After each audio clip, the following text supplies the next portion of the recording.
Le Paris Saint-Germain s'est imposé 2 buts à 0 face au Borussia Dortmund dans ce premier match de phase de poule de Ligue des Champions. On va débriefer ce match dans cette vidéo. Salut à tous les gars, c'est Azial. Aujourd'hui, on se retrouve de bonne humeur les gars.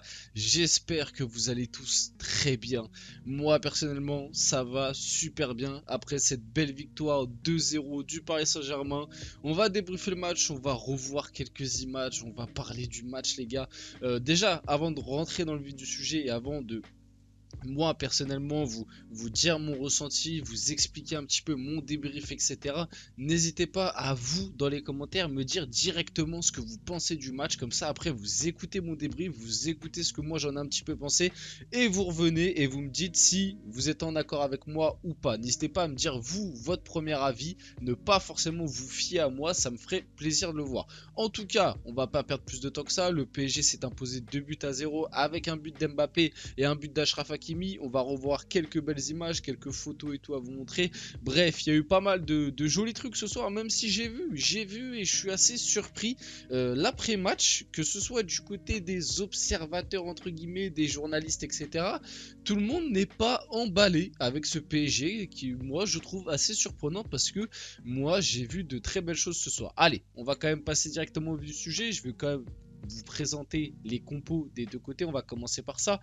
Du côté Dortmund, défense à 3, hein, ils sont venus pour poser un beau bus. Voilà, ils sont venus, ils ont décidé de poser un bus. Schlotterbeck, Hummels sous le, Kobel dans la cage. Les deux pistons c'était Ryerson et Wolf. Brandt, Sabitzer, Emre Can. Sabitzer qui est sorti assez tôt parce qu'il s'est blessé.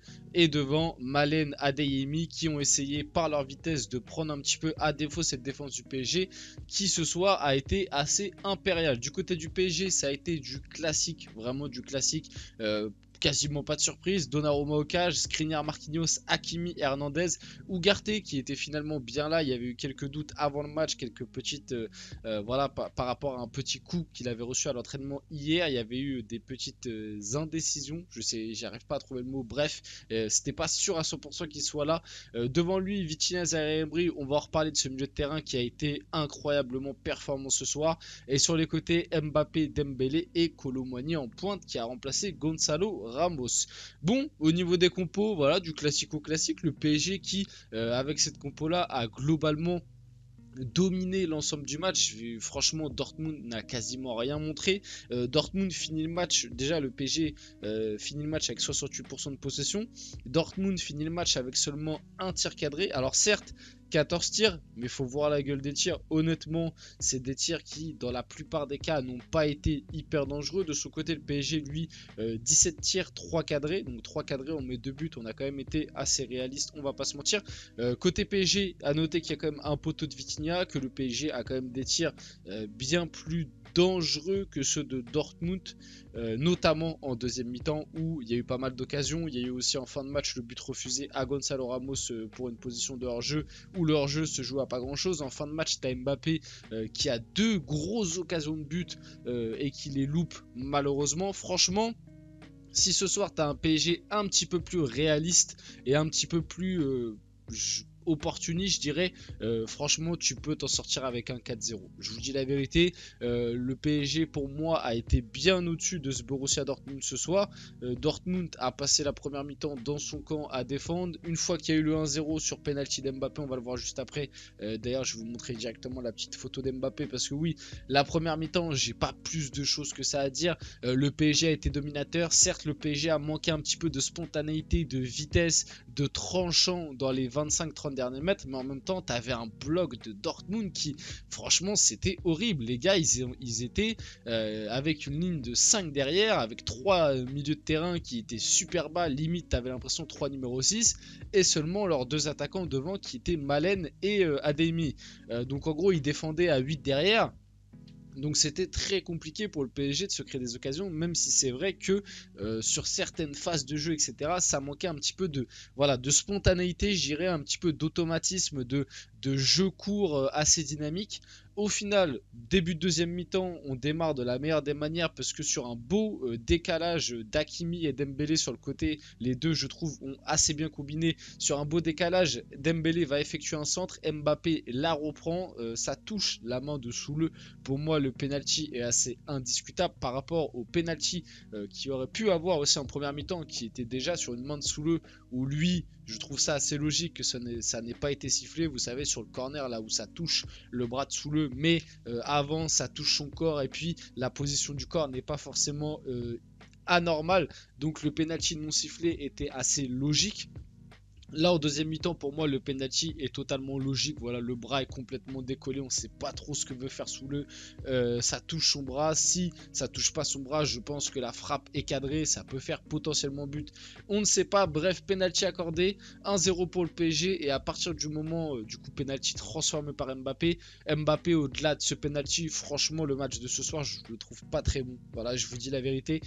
C'est pas non plus un match mauvais parce que ce soir honnêtement c'est limite j'ai envie de dire qu'aucun Parisien a été foncièrement mauvais parce qu'on a vu des belles attentions collectives, on a vu une belle équipe, un beau groupe du PSG ce soir, mais il y a quelques individualités qui ont fauté ce soir et notamment pour moi les trois de devant, principalement que ce soit Kolo Muani, Dembélé et Mbappé, ils font pas des matchs horribles, mais c'est pas non plus des excellents matchs entre guillemets. Après peut-être que le bloc bas de Dortmund les a pas aidés etc, mais il y a eu pas mal d'occasions où t'as des contrôles loupés, des passes pas forcément hyper précises etc, des contre-attaques pas forcément toujours hyper bien menées. C'est pas non plus des mauvais matchs hein. Attention, je dénigre pas ou quoi, c'est juste des matchs moyens et que je pense que il y avait mieux à faire. Il y avait mieux à faire et notamment pour Mbappé qui depuis le début de saison est quand même l'homme fort de l'attaque du PSG. Ce soir, au-delà de son penalty, franchement c'est pas non plus un match extraordinaire de la part de Kylian.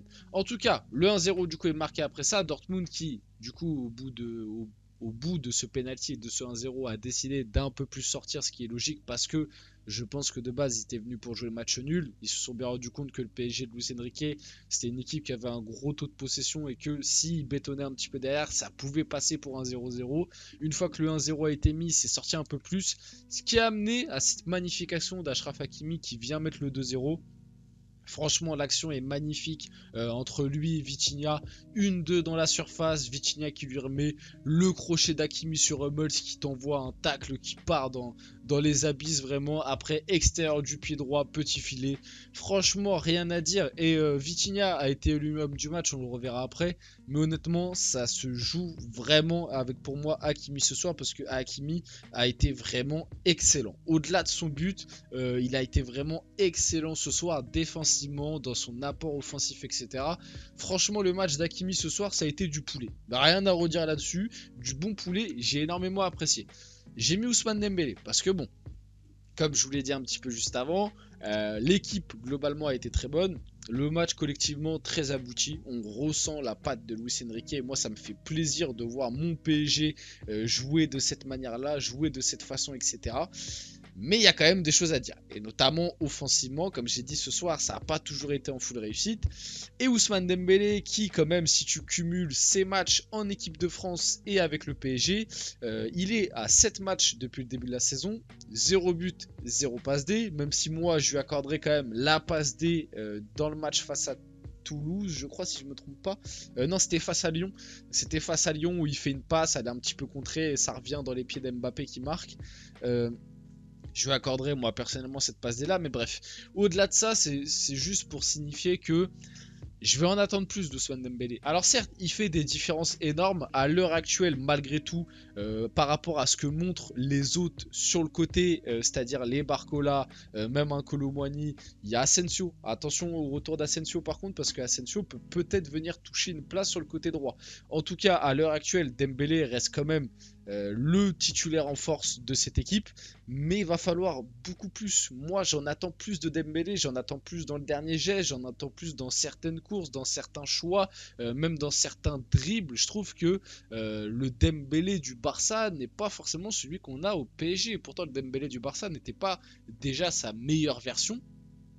Mais le Dembélé du Barça, c'était un Dembélé qui réussissait quand même bien plus de dribbles, bien plus d'éliminations, qui avait bien plus de courses, de bons centres, de passes décisives. Voilà, Dembélé qui quand même là est techniquement, du coup factuellement, à 0 passe décisive, alors que c'est quand même un gars qui a fini meilleur passeur de Liga il y a pas si longtemps que ça. Voilà, on en attend plus. T'as le numéro 10, t'as un énorme salaire, le PSG t'as recruté cet été quand même pour un bon petit chèque. Va falloir donner un peu plus sur le terrain. Après, par contre, là où je peux pas lui cracher dessus, c'est dans ses intentions. Tu sens que le mec il est impliqué et ça c'est très positif, mais j'en attends quand même un peu plus. Mais dans les efforts défensifs, même dans les consignes, etc., tu sens que l'homme est quand même impliqué dans le collectif et que voilà, il joue pas faux, j'ai envie de dire, il montre pas un mauvais visage, donc il y a quand même pas du négatif, que du négatif pardon, à retirer de Dembélé. Ugarte, globalement, j'ai mis les trois du milieu de terrain, vous voyez, à l'affilée. J'ai mis Zaïre Emery, Vitinha et Ugarte parce que les trois ce soir au milieu de terrain ont été absolument merveilleux. Moi, j'ai adoré le match des trois. Notamment Zaïre Emery, Vitinha élu homme du match. Il sort de ce soir avec une passe D. Il aurait même pu être buteur. Il met une frappe sur le poteau. C'est dommage parce qu'elle est dedans. C'est pareil. Franchement, les trois ont été très performants. Ugarte, encore une fois, je m'excuse. Je mets les menottes. Je m'excuse. Voilà. Je l'ai comparé à Roman Reigns quand j'avais débriefé le PSG Le Havre en début de saison. Le premier match amical du PSG. J'avais débriefé. J'avais dit que c'était un catcheur. Franchement, je m'en excuse les gars parce que même ses qualités premières, c'est sans ballon.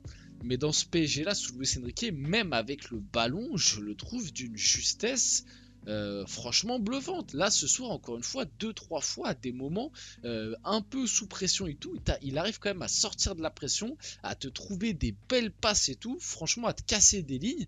Je suis juste subjugué par ce joueur et j'espère qu'il ne connaîtra pas une Ganagay ou quoi et qu'il va s'enterrer après ses belles performances et qu'au contraire, il va monter en puissance parce que c'est absolument impressionnant.